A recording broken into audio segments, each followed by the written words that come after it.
안녕하세요. 저는 경기도에 살고 예비 쌍둥이 엄마입니다.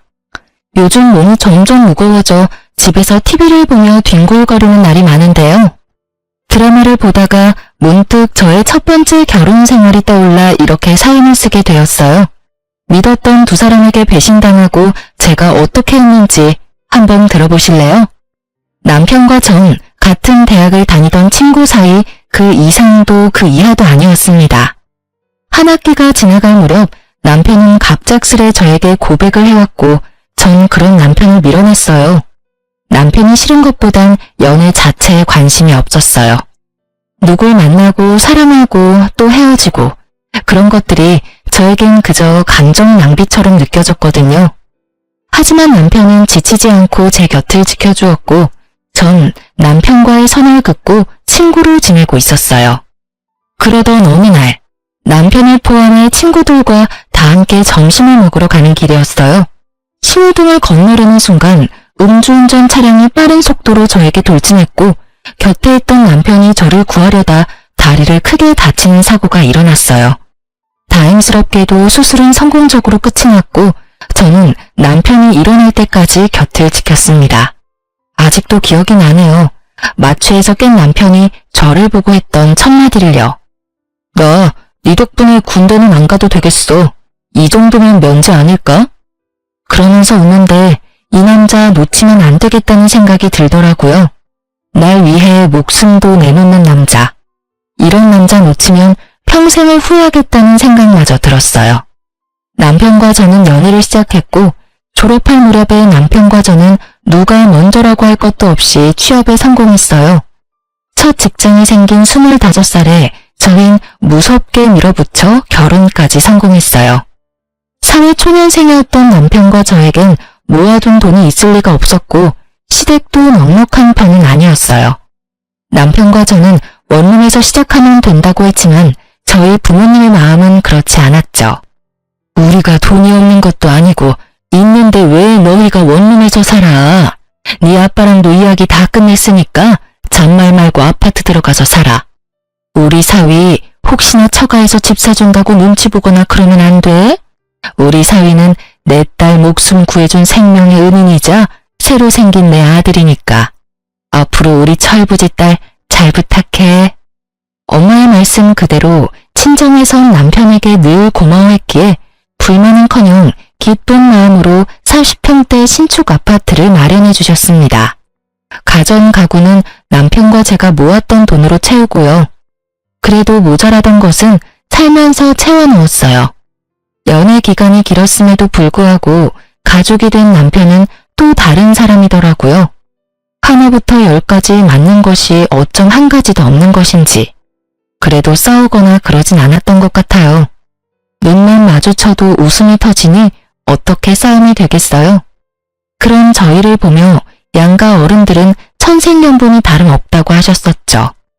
천생연분은 무슨, 악연도 그런 악연이 없었는데 말이죠. 한창 노는 것이 좋았던 남편과 저는 제 친구 커플과 데이트를 즐겼어요. 10년지기 제 친구는 물론이고 친구의 남자친구도 같은 학교 같은 과여서 넷이 어색함 없이 잘 어울려 다녔죠. 주말엔 캠핑, 평일엔 퇴근 후 반주를 즐기며 함께 시간을 보냈었는데 어느 순간부터 친구 커플의 다툼이 많아진다 싶더니 결국 헤어지더라고요. 사건은 그때부터 시작되었어요. 지훈이가 헤어지재. 나 이제 어떻게 해? 나 아직 지훈이 많이 좋아한단 말이야. 하나야, 그만 울어. 그러다 쓰러지겠어. 밥은? 밥은 먹었어? 한 끼도 못 먹었어. 지금은 밥보단 술이 더 생각나. 나랑 같이 술 한잔 해줄 수 있어? 아, 남편도 있는데 뭘 이러나?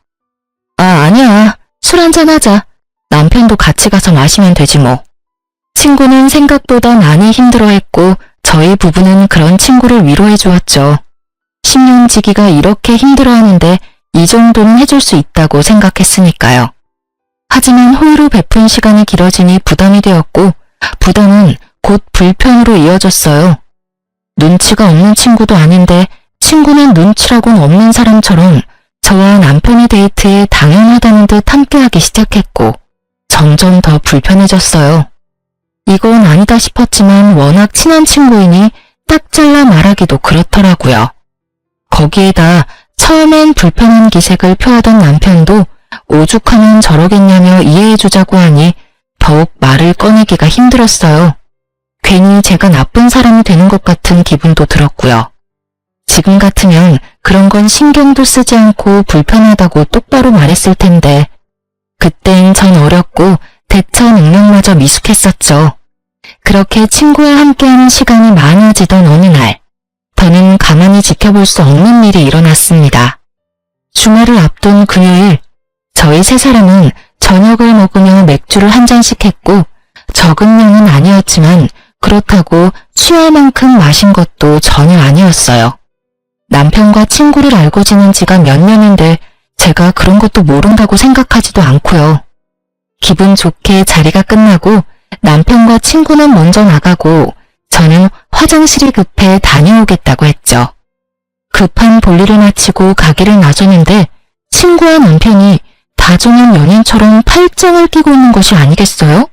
서로를 바라보며 다정하게 웃고 있는데 순간적으로 열이 확 오르며 눈이 다 튀어나올 지경이었어요. 저의 화를 돋운 건 어색함이라곤 찾아볼 수 없는 자연스러워도 너무 자연스러운 두 사람의 모습이었어요. 두 사람 뭐해? 팔짱은 왜 끼고 있어? 아, 춥기도 너무 춥고 술도 많이 마셨는지 어지러워서 네 남편 팔 좀 빌렸어. 괜찮지? 매미 우는 소리에 귀에서 피가 날 지경인데 춥기는 뭐가 추우며 평소 소주 3병도 거뜬히 마시는 애가 맥주 3병에 어떻게 어지럽기까지 한 건지 이해되지 않는 것 투성이었지만 긴 말에서 뭐 하나 싶었어요. 그래서 전 난색을 보이며 단호하게 말했어요. 아니, 싫어. 친하게 지내는 것까지는 괜찮은데 스킨십은 싫으니까 앞으로 조심해줬으면 해. 미안. 내가 생각이 짧았나 봐. 진짜 미안. 진심인지 아닌지 알 수는 없었지만 일단 제가 기분 나빠하니 냉큼 사과부터 하는 친구와는 달리 남편 놈은 친구 편을 들더라고요. 목에 핏대까지 세우면서요. 뭘 그렇게 예민하게 굴어? 당신한테 친한 친구면 나한테도 친구인데 친구끼리 팔짱도 끼고 그럴 수 있는 거지.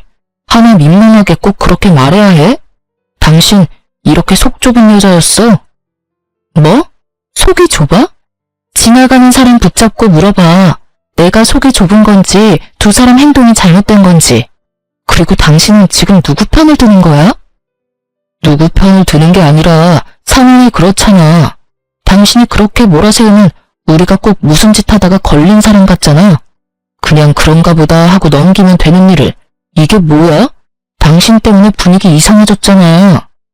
왜? 찔려? 난 그저 스킨십만 자제해달라고 했을 뿐인데 왜 오버하고 난리야? 그리고 분위기 이상해진 게 내 탓이야? 당신이 목에 핏줄까지 세우면서 나서서 분위기가 더 이상해졌다는 생각은 안 해? 당사자는 하나도 미안하다고 하는데 왜 당신이 나서서 이 난리야? 나 진짜 기분 나빠지려고 하는데 계속 할 거야? 처음이었어요. 제가 그렇게까지 남편에게 언성을 높이며 화낸 것은요. 처음 보는 저의 모습에 이제야 사태 파악이 된 남편놈은 말까지 더듬으며 상황 정리를 해보려 애쓰더군요. 아니 그게 아니라 여보. 내 말은 그러니까 괜히 별거 아닌 일로 두 사람 우정에 금이라도 갈까 걱정돼서 누구 편을 더 들고 그러려고 그랬던 건 아닌데 말하다 보니까 감정이 격해져서 나도 모르게 당신 기분 상하게 했어. 미안해. 졸지에 친구 앞에서 부부싸움까지 하는 꼴이 되어버린 저는 친구에게 다음에 보자는 짧은 인사를 남긴 채 집으로 돌아왔어요. 남편은 그날 밤 새벽녘까지 저에게 용서를 구했고 저는 그런 남편을 용서해 주었어요.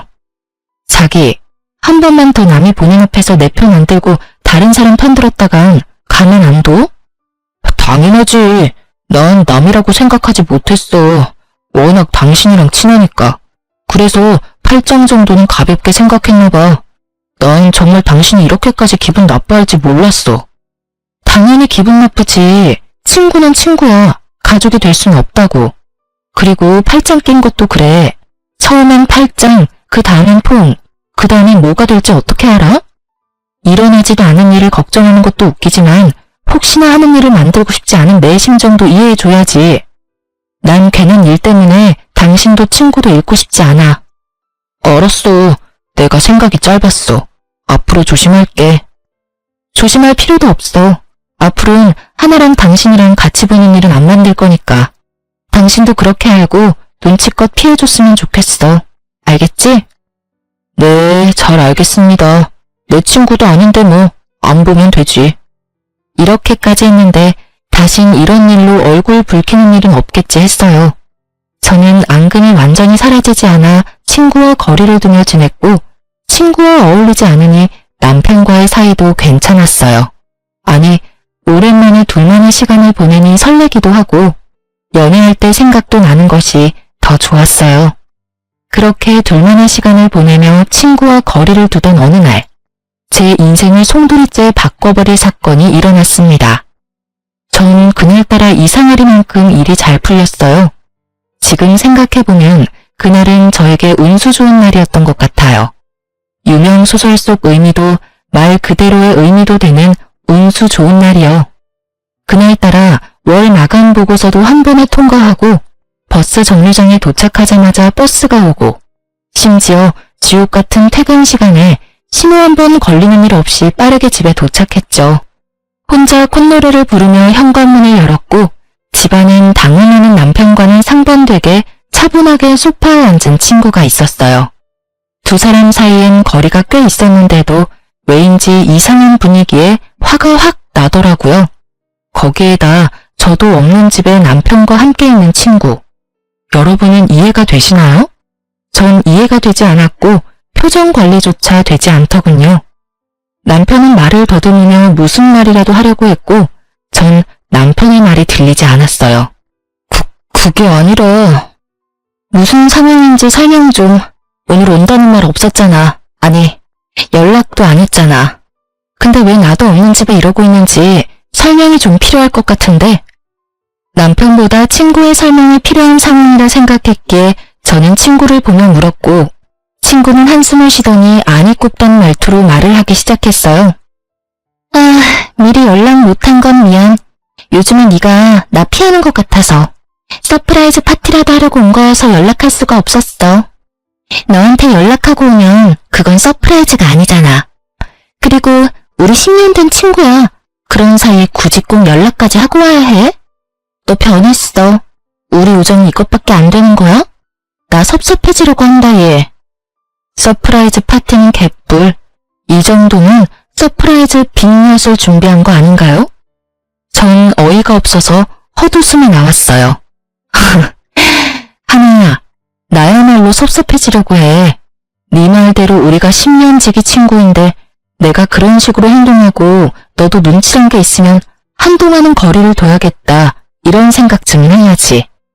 저번에 우리가 얼굴 붉힌 이유가 있는데 네가 조금이라도 내 생각을 했다면 나도 없는 집에 내 남편이랑 너랑 둘만 있어야 하는 일을 만들었을까?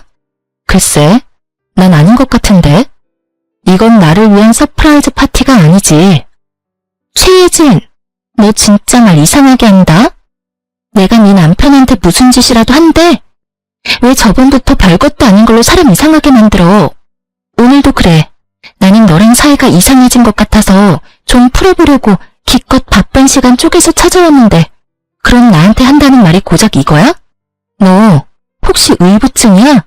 그렇지 않고서는 지금 이 반응 일반적이지 않잖아. 뭐? 의부증? 너 말 다 했어? 네 행동 이상한 건 생각 안 하고 누굴 정신병자로 몰아.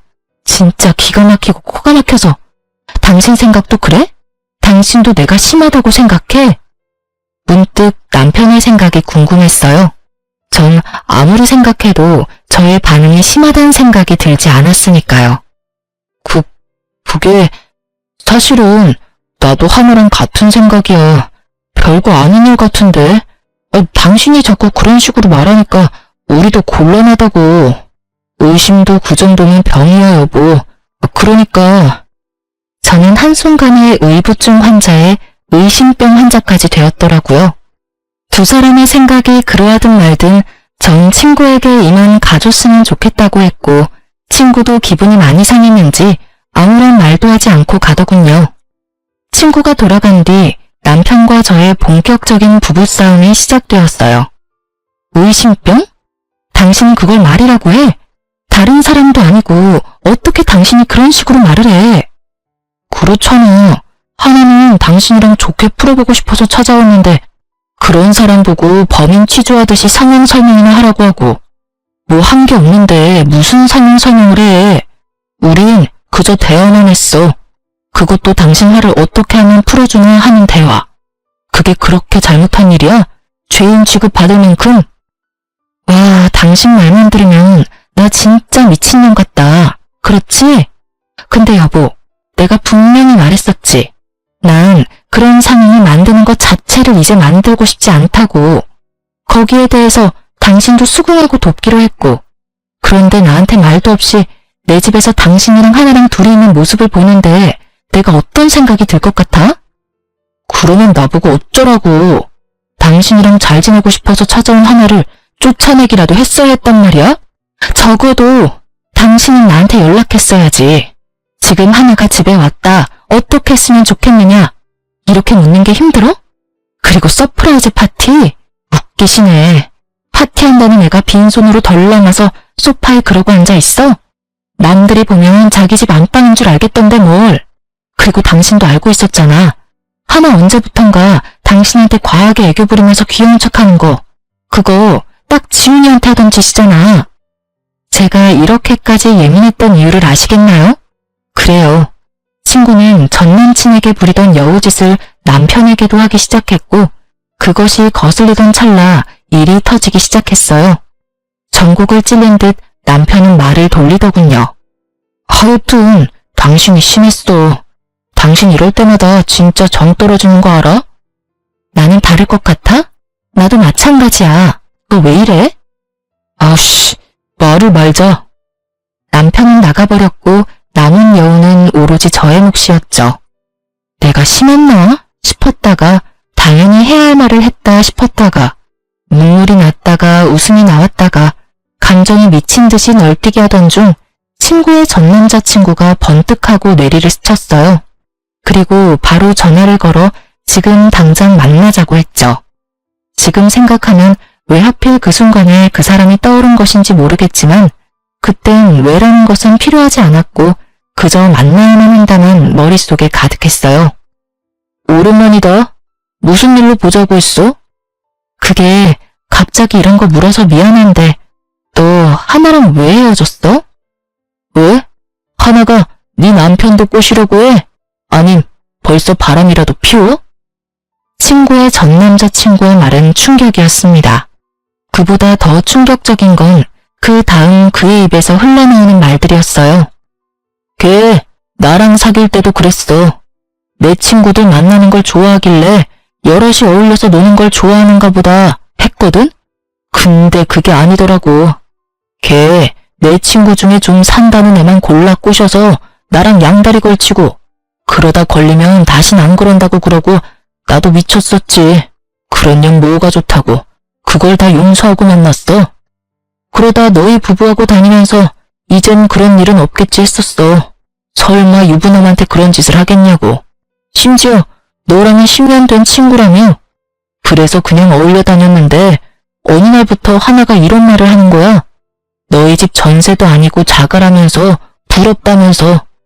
나이도 어린데 네 남편 능력이 좋은가 보다 하면서 한두 번도 아니고 너희 부부 만나고 왔다 하면 그런 말 하길래 나도 오만정이 떨어져서 헤어진 거야. 너한테 말해주려고 했는데 아직 일어나지도 않은 일 말하기도 그랬고 두 사람 워낙 친해 보이니까 그런 일은 없겠지 했어. 믿을 수 없는 이야기에 머리를 감싸 쥐었어요. 이런 경우 친구가 그런 마음을 먹었다고 한들 내 남편은 그런 일이 없을 거다 하는 확신이 들어야 하는데 오늘 남편 하는 꼴을 보니 그런 일이 있을 것만 같았거든요. 전 남자친구도 같은 마음인지 조심스럽게 말을 잇더군요. 아마 모르긴 몰라도 두 사람 바람 피우고 있을 가능성 100%일 거야. 걔 애교도 많고 귀엽잖아. 걔한테 넘어간 내 친구들이 거기에 한번 넘어가면 답도 없다고 하더라고. 아, 그래. 고마워. 다음에 다시 연락하자. 지금은 내가 정신이 너무 없네. 모든 것이 두 사람의 외도를 가리키고 있었지만 전 아니라고 생각했던 것 같아요. 하지만 그날은 저에게 두 번 다시 없을 운수 좋은 날이었고 운명은 저를 쓰레기 더미에서 구할 준비를 하고 있었어요. 평소엔 후문으로 다니지 않는 저인데 그날따라 택시기사님이 후문에 내려주셨고 전 굳이 정문으로 차를 돌리지 않고 바람이라도 쐴 겸 그곳에서 내렸죠. 그렇게 얼마나 걸었을까요? 단지 내 길을 따라 걷는데 으슥한 곳에서 대화 소리가 들려 걸음을 멈춰 세웠어요. 두리번거려도 사람은 보이지 않고 익숙한 목소리만 들려왔어요. 목소리를 따라간 곳엔 남편과 친구가 있더라고요. 전 숨을 죽이고 두 사람의 대화를 엿들었죠. 그러게 이게 무슨 꼴이야. 내가 찾아오지 말랬잖아. 그러다 상간녀 소송이라도 당하면 어쩌려고 그래? 보고 싶은 걸 어떻게 해. 그리고 예진이 그게 그렇게 나올지 몰랐지. 개집애 총만 좋아서는. 자기 같으면 눈 안 뒤집히겠어. 누가 친구 남편 팔짱을 끼고 친구도 없는 집에 찾아와서 그러고 있냐? 그러니까 뭐든 적당히 하라고, 적당히. 아, 몰라. 그냥 예진이 쫓아내면 안 돼? 그 집 당신 집이라며. 맞지? 그렇지. 그러면 그냥 예진이만 쫓아내고 내가 들어가서 살면 되겠네. 난 예진이가 쓰던 살림 그대로 써도 상관없어. 응? 자기도 예진이처럼 뻣뻣한 여자보다 나처럼 귀엽고 사랑스러운 여자가 좋다며. 일단 좀 기다려. 이혼이 그렇게 쉬운 줄 알아? 나 사랑한다며. 이제 나뿐이라며. 혹시 다 거짓말이었던 거야? 왜? 막상 헤어지려니 아쉽니? 아니야, 그런 거. 내가 사랑하는 건 너뿐이야. 내 맘 알지? 예상은 했지만 두 눈과 귀로 보고 듣고 나니 눈앞이 캄캄해지더라고요. 그대로 있다간 울음이 터질 것만 같아 황급히 자리를 피했습니다. 집으로 돌아온 저는 안방 욕실에 물을 틀고 한참을 울었어요. 몸을 던져 저를 구하던 남편의 모습이 아직도 눈에 훤한데 그 사람은 어디로 간 걸까요? 10년 동안 함께한 시간이 얼만데 친구는 왜 하필 저에게 이런 짓까지 할까요? 제가 모르는 사이 그 두 사람에게 무슨 큰 잘못이라도 했던 것일까요? 그렇지 않고선 두 사람이 저한테 이런 짓까지 할 리가 없잖아요. 아무리 생각해도 답은 없었고 한 가지 명확해졌어요. 아, 두연 놈을 가만두지 않겠다고요. 전 쓰레기를 쓰레기에게 보내버리기로 결정했어요. 이 모든 일이 일어난 게 제 나이 26살 때였어요. 이렇게 큰일을 겪기엔 너무 어리고 여렸을 텐데 사연 쓰면서 다시 생각해도 참 대단하다 싶어요. 전 그 다음날부터 아무 일도 없었던 척 남편뿐만 아니라 친구와도 살갑게 지냈으니까요. 죽을 힘을 다해 티내지 않으려고 했고 두 사람은 깜빡 속아 넘어가더라고요.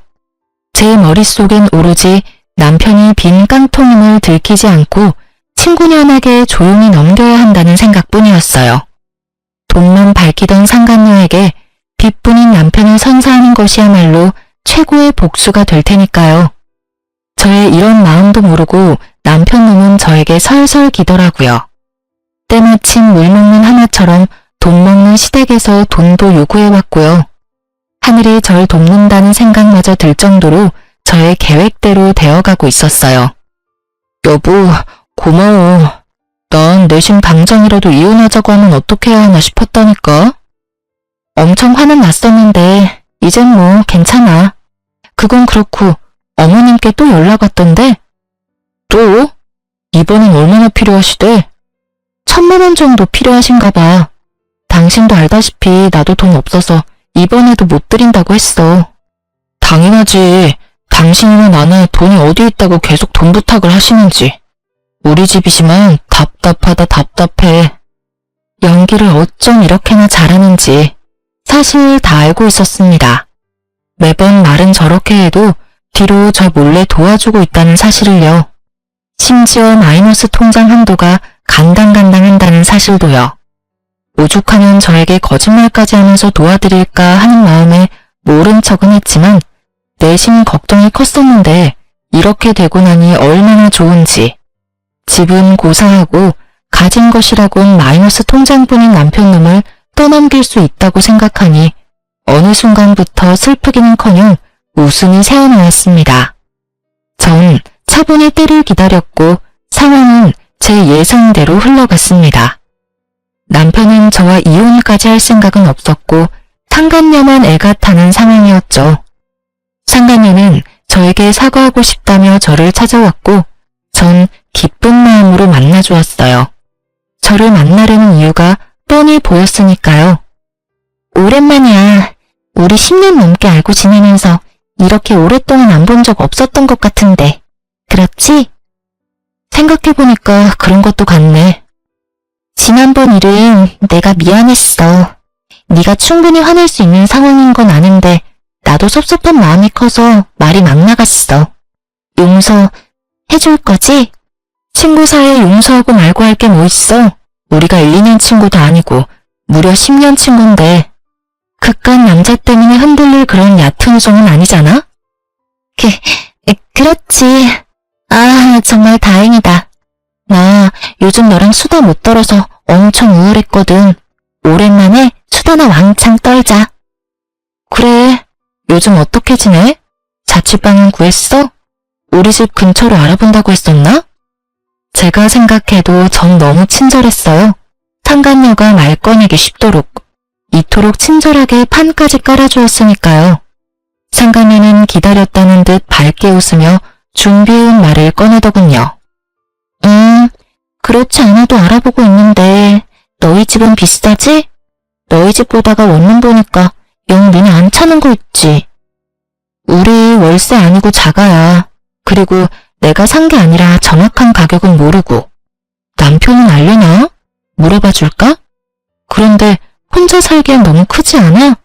큰 건 둘째치고 돈은 있어? 보증금은 어떻게 마련한다고 해도 월세 감당할 수 있겠어? 그냥 원룸 알아보고 돈 좀 더 모아서 아파트로 옮기지 그래. 그럴까 그럼? 그나저나 넌 가격을 모르는구나. 하긴 집은 남자가 해오니까 모를 수도 있겠네. 그나저나 네 남편 능력 진짜 좋다. 우리랑 나이도 같은데 아파트는 어떻게 장만했대? 그런데 너희 혹시 공동명이야? 어머, 이런 거 묻는 건 실례인가? 우리 사이에 무슨 공동명이 아니야. 한 사람이 돈을 다 냈는데 무슨 공동명이야. 공동명이 바라면 그게 진짜 양심 없는 짓이지.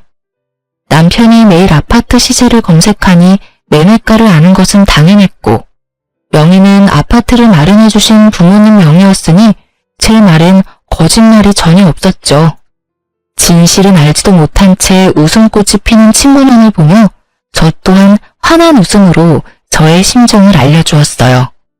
확인할 것이 끝났는지 상간녀는 빠르게 저의 이혼을 도와주더군요. 자신들의 외도 증거를 차곡차곡 모아 저에게 보내주었으니까요. 답답하기도 했겠죠. 집 명의도 확인했겠다.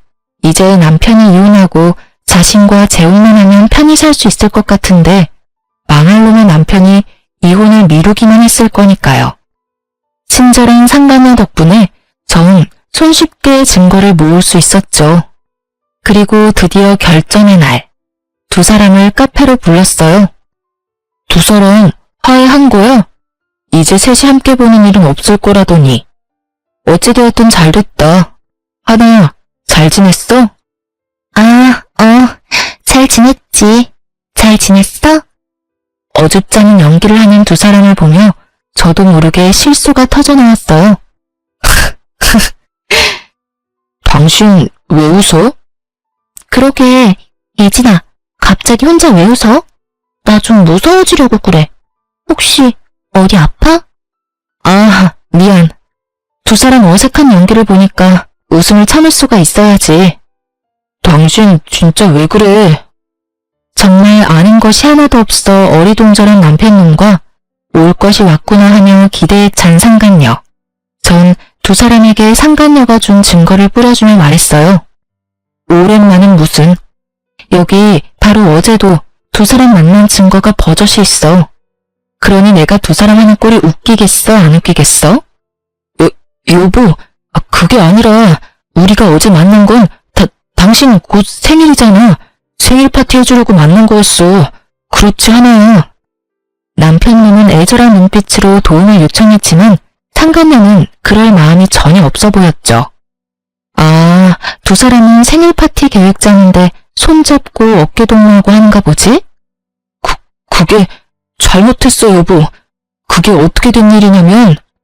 됐고, 하나, 넌 나한테 할 말 없어? 입을 꾹 다물고 있는 친구에게 물었어요. 지금 생각해보면 마지막 기회라도 주고 싶었던 것 같아요. 10년 세월 이대로 끝내고 싶지 않았던 마음도 있었던 것 같기도 하고요. 여러분이 보기엔 바보 같겠지만 전 그랬어요. 하지만 상간녀는 그런 저의 호의를 완전히 찢어버렸습니다.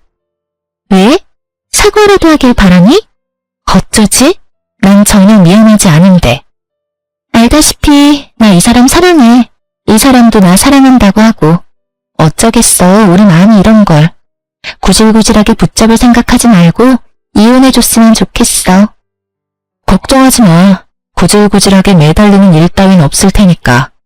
네가 그런 부탁하지 않아도 오늘 말하려고 했어. 들었지? 우리 이혼하자. 소스피드로 전개되는 대화에 남편님은 눈에 굴리기 바빴습니다. 저런 걸 믿고 낭비한 제 청춘이 아까워 미칠 지경이었지만 어쩌겠어요. 이미 시간은 지났고 되돌릴 순 없는 일인걸요. 그렇기에 전 더는 시간 낭비할 필요 없이 이혼을 진행했습니다. 친절한 증거 덕분에 저의 이혼은 빠르게 진행되었고 그 흔한 물벼락 한 번 날리지 못했지만 이혼이 확정되는 날 물벼락을 좋기 100대는 날린 통쾌함을 맛보았네요. 그들의 지옥이 시작될 것이 뻔했으니까요. 저의 예상대로 저와 이혼한 전 남편은 빠르게 상간녀와 재혼하더군요. 빈 깡통이 요란하다고 결혼식을 얼마나 성대하게 했는지 친구들의 연락이 빗발쳐 모를래야 모를 수가 없었어요. 전 그날 두 사람의 빚부는 앞날을 축복해줬네요. 벤츠인 줄 알았던 남자가 사실은 빚쟁이란 걸 알았을 때 상간녀의 표정이 상상돼 그날 하루 참 행복했어요. 그렇게 이혼하고 전 참 바쁘게 살았어요. 나름 만족할 만한 복수였기에 두 사람을 떠올리지 않으며 살았죠. 2년하고 8개월의 시간이 지났고 전 재혼을 했어요. 첫 번째 이혼으로 상처가 남았던 터라 망설였지만 남편의 끈질긴 구애에 전 다시 한번 용기를 내었고 진작 용기를 내지 않은 것이 후회될 정도로 행복했어요. 부유한 집안에서 자란 남편은 저에게는 다정한 사람이었고 제가 죽으라고 하면 죽는 신용까지도 하는 사람이었어요. 그렇게 전 남편의 사랑으로 완벽하게 과거를 잊고 살았어요. 그러던 어느 날 잊고 지냈던 상간녀를 만난 건 다름 아닌 산부인과였습니다. 그때 당시 전 임신을 한 건 아니었고 볼 일이 있어서 들린 것이었는데 저의 시야 끝에 익숙한 두 사람이 걸렸습니다. 그건 바로 전 시모의 상간녀였어요. 목이 다 늘어난 인부복에 머리는 산발인 상간녀는 만삭이었고 그런 상간녀에게 전 시모는 쉴 새 없이 핀잔을 주고 있었어요. 아우 정말 내가 네 년 꼴만 보면 없던 병도 생기는 기분이다. 옷은 그거밖에 없니? 거지도 아니고 꼴이 그게 뭐니? 네가 이딴 꼴로 다니니까 우리 아들도 하는 일마다 안 풀리는 거야. 네 년 때문에 그 부잣집 여자랑도 이혼하고 아파트도 날리고 회사에서도 쫓겨나고 네가 순진한 우리 아들 홀리지만 않았어도 지금쯤 그 좋은 집에서 떵떵거리면서 살았을 텐데 아이고 속 터져 정말. 어머님 저야말로 억울하다고요. 아파트는 그이 명이라고 했었단 말이에요. 그리고 회사는 그이가 게을러서 쫓겨난 거지 저 때문이 아니라고요. 걔가 왜 게을러졌겠니? 다 너 때문 아니니? 그 좋은 집 살다가 너 때문에 단칸방 살이에 빚만 갚게 생겼으니 일할 맛이 나겠어? 어머님은 왜 매번 제 탓만 하세요? 저도요 어머님 뱃속에 애 때문에 참고 살아요. 누군 같이 살고 싶어서 사는 줄 아세요? 너 말 한번 잘했다. 이 와중에 임신이 하고 싶더니? 몸 관리를 어떻게 했길래 덜컥 임신이나 해서는 그나마 아들이라니 내가 병원이라도 같이 와주는 줄 알아. 어휴, 꼴 보기 싫어. 나 먼저 갈 테니 집엔 알아서 와. 꼴도 보기 싫다며 떠나는 전시물을 뒤로 상간녀는 눈물을 훔치더라고요.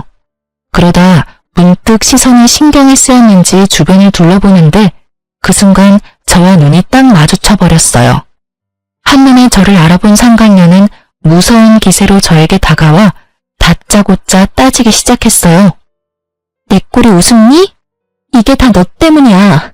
나한테 왜 거짓말했니? 그때 네가 그 인간이 아파트는커녕 빚뿐이라는 말 한마디만 해줬어도 내가 이 모양 이 꼴로 살진 않았을 거 아니야.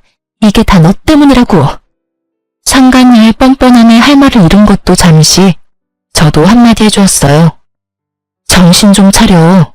고작 아파트 한 채 눈 뒤집혀서 10년지기 뒤통수 때리고 남편 뺏어간 주제에 어디서 고개 빳빳이 쳐들고 남 탓이야, 남 탓이.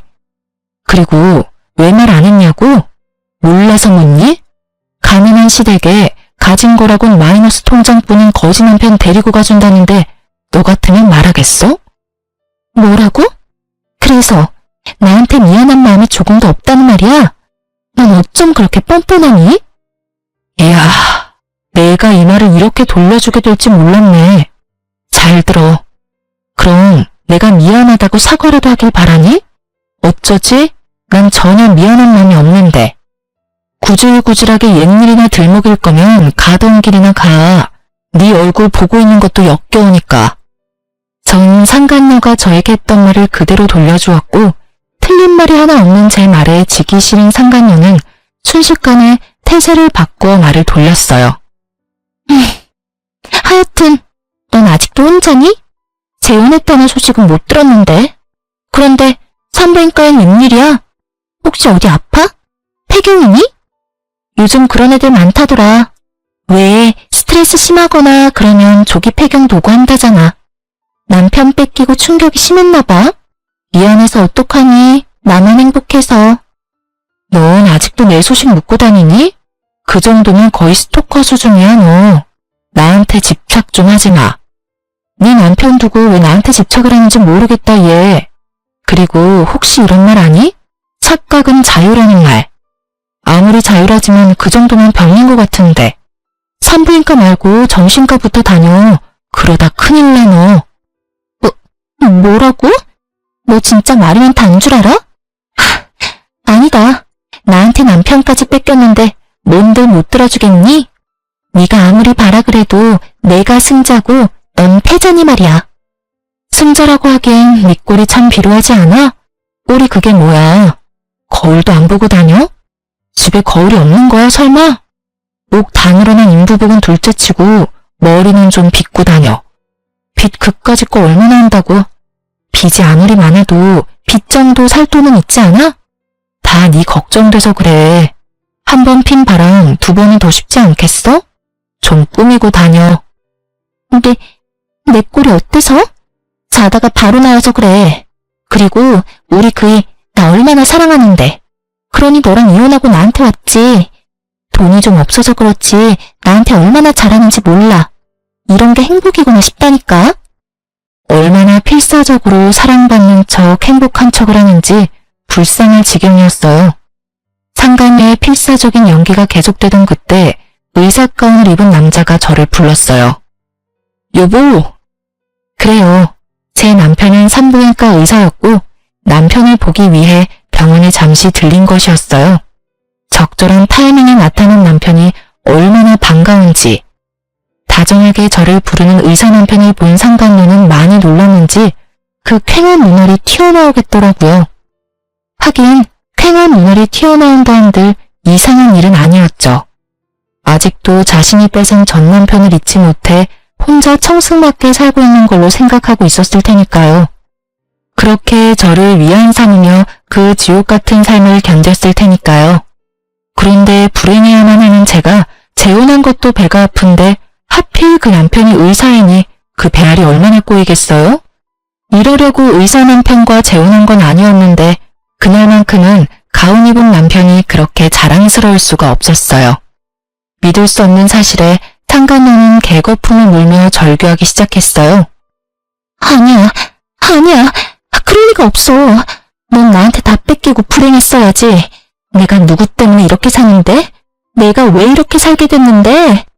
미친 사람처럼 상간녀가 울분을 토해내는 동안 제 곁으로 온 남편은 위험한 상황이라 생각했는지 저의 어깨를 감싸주더라고요. 그런 모습을 본 상간녀는 마지막 발악이라도 하는지 저를 모함하기 시작했어요. 안녕하세요. 저 예진이 친구인데 혹시 예진이가 어떤 애인지 알고 결혼하셨어요? 예, 아주 질 나쁜 애예요. 친구 남자친구 뺏는 거는 기본이고요. 남자친구 있으면서 조건 더 좋은 남자 나타나면 양다리 문어다리까지 걸치던 애였다고요. 조심하세요. 지금도 바람피고 있을지 누가 알겠어요? 원하는 바가 뭔지 모르는 건 아니지만 어림도 없는 일이었죠. 저희 남편이요. 절 1년 넘게 쫓아다녔거든요. 1년 넘게 같은 남자 거절하는데 과거사를 숨겼겠어요? 진작 내 과거가 이러해서 난 남자 만날 생각 없다고 귀에 못 박히게 말했어요. 그래도 제가 좋아 죽겠다고 해서 한 결혼이었습니다. 역시는 역시라고 남편은 흔들림 없이 그 모함을 돌려주더군요. 제가 바보인 줄 아십니까? 그 말도 안 되는 소리를 다 믿을 거라고 생각하신다니 그쪽 정신 상태가 어떤지 뻔하네요. 저는 모욕적인 말 듣고 싶지도 않으니 당장 나가주세요. 앞으로는 저희 병원은 환자로도 안 오셨으면 합니다. 저흰 환자도 가려가면서 받는 병원이라서요. 이렇게 말하며 남편은 간호사를 시켜 상간녀를 쫓아내버렸어요. 사실 자기 인생 자기 손으로 말아먹은 상간녀 꼴을 보고 싶긴 했었는데 막상 보고 나니 썩 통쾌하진 않더라고요.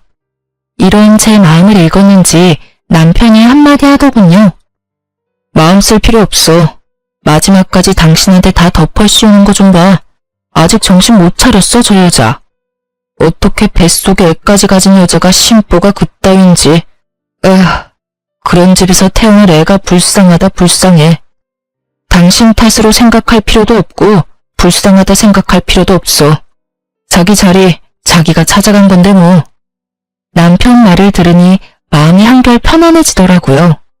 그날 저녁 상간녀에게 제 소식을 들었는지 오랜만에 대학 친구에게서 전화가 왔어요. 덕분에 그들이 어떻게 나락으로 떨어지게 됐는지 자세히 알 수 있었어요. 오늘 그 배신자는 만났다며? 나한테 전화와서 개거품문인데 귀 따가워서 혼났어. 어떻게 거기서 딱 만나니? 나 통화하는 내내 얼마나 통쾌하던지. 하나 걔 몰골 엉망이지? 안 봐도 뻔해. 쫄딱 망한 남편의 돈 나올 구멍이라고는 없는 시댁. 뻔하지 뭐. 말도 못하게 엉망이더라. 그런데 집이 그렇게나 힘들어? 빚은 있어도 대기업 월급이면 못 갚을 정도는 아닐 텐데. 생각보다 더 엉망이라서 깜짝 놀랐잖아. 내가 그놈의 정이 뭔지 회사엔 바람 피워서 이혼했다고 알리진 않았거든. 아, 넌 아예 귀 닫고 살았으니 아무것도 모르겠구나. 네 전 남편 너랑 그렇게 이혼하고 하나랑 바로 결혼했잖아. 엄청 비싼 홀에서 결혼식 올렸는데 글쎄 그것도 다 대출이었고 너한테 준 위자료뿐 아니라 잠시만 살 거라고 하나 속여서 얻은 집도 다 대출이었어. 완전 빚잔치였지. 벌어서 쓰는 것 하나 없이 빚만 갚아야 하니까 일할 맛이 나겠어? 거기에다가 하나 그게 너네 살던 아파트는커녕 남은 거라곤 대출에 마이너스 통장뿐인 걸 알고 쥐잡듯 잡는 바람에 둘이 하루가 멀다고 싸웠어. 그나마 내세울 거라곤 네 호의로 놔둔 대기업 직원이라는 거 하나였는데 퇴근하고 매일같이 술만 마시니까 출근해서 일이나 제대로 했겠어? 맨날 술 냄새나 풀풀 풍기면서 일 처리도 제대로 못하고 하니까 결국 잘렸지 뭐. 회사도 잘리고 빚도 못 갚으니까 결국엔 시댁으로 들어갔다고 하더라고. 그 신우 성깔 너도 알지? 그러니까 하나가 버티겠어? 도저히 안 되겠다 싶었는지 이혼할 거라고 하더니 하필 그때 덜컥 임신을 해버렸지 뭐야. 이 와중에 임신이라니 부부 사이가 좋다고 해야 할지 참나. 하여튼 그 길로 이혼은 물 건너가고 그 꼴로 살고 있어. 천벌 받은 거지 뭐. 그러게 10년지기 제일 친한 친구 뒤통수를 그따위로 치래? 너 조금 신난 것 같다? 야, 당연하지. 나 지금 너무 신나. 네가 너 재혼했다는 거 아무한테도 알리지 말라고 해서 입 다물고 있느라 얼마나 답답했는데 하나 그거 네 남편 의사가 맞냐면서 몇 번씩 묻는데 내가 친절하게 의사도 맞고 집도 엄청 잘 산다고 말해줬어. 강남에 40평대 아파트 산다는 이야기도 잊지 않고 해주고 말이야. 모르긴 몰라도 오늘 열받아서 잠도 못 잘 거다. 쌤통이야 쌤통. 저보다 더 통쾌해하는 친구와의 통화가 끝나고 전 생각했어요. 돈 찾아 10년 우정도 버리고 가더니 참 어울리는 결말이라고요. 그리고 한편으론 고맙기도 하더라고요. 어찌되었든 상간녀가 그 쓰레기 같은 전 남편을 모시고 가준 덕분에 지금의 남편과 만날 수 있었으니까요. 그 후론 상간녀는 물론이고 전 남편도 찾아오거나 하는 일은 없었어요. 그나마 다행스러운 일이기도 했죠. 내심 병원으로 또 찾아와 행패라도 부리면 어쩌나 했었거든요. 그 지긋지긋 악연들과 이렇게 끝이 났습니다. 이 일을 겪은 것도 꽤 오래됐네요. 제가 이제 30대가 되었으니까요. 남편과 전 잘 지내고 있어요. 여전히 제 말이라면 껌뻑 죽는 남편이라 아기 천사가 빨리 찾아왔어요. 그것도 하나가 아닌 두 천사가 제 뱃속에 자라고 있어요. 요즘엔 몸도 무겁고 조심하기도 해야 한대서 집에서 쉬며 태교에만 힘쓰고 있어요. 정말 웃긴 게 전 입덧이 없는데 남편이 입덧을 하고 있어요. 그 덕에 주변에서 팔출불이라 불리고 있죠. 다른 산모들의 부러움은 제 몫이고요. 거기에다 어머님은 입덧하는 아들은 보이지도 않으신지 음식을 그렇게 해주세요. 남편은 냄새만 맡아도 구역질을 하는데 전 그러거나 말거나 잘 먹으니까요. 덕분에 저와 뱃속의 아기들은 아주 건강해요. 똥 차가고 벤치 온다더니 그 말이 딱 맞다고 생각하는 요즘. 오늘이 내 생의 마지막 날이라고 해도 후회가 없을 만큼 행복하네요. 어쩌다 보니 제 자랑이 길어졌네요. 이해해 주실 거죠? 제 긴 사연과 자랑 들어주셔서 감사합니다.